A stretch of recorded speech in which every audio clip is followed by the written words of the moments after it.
Siyempre tamayo mang mag-aano, mayo mang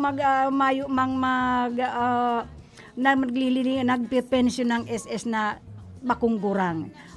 Pero nga lang itong mga survivor, sa mga surviving beneficiaries kay ning SSS na ini.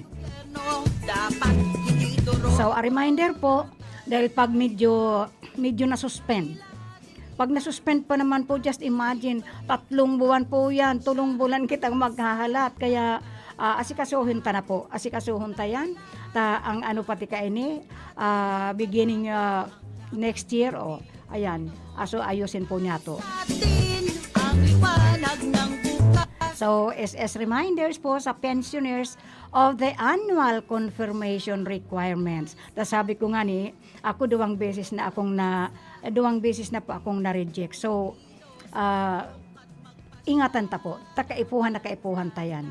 So, as failure to do so, would result, ayan na sinasabi ko po, failure to do so, pag hindi po niya to yan nagibo, ayan po, it would result in a suspension of our monthly benefits po.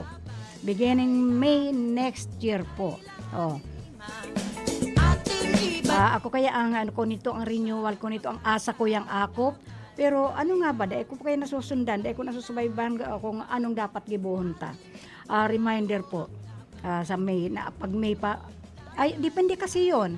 Ako kasi ang pinakang pag-ano ko sa SS, yung sa ako po, every May po yun.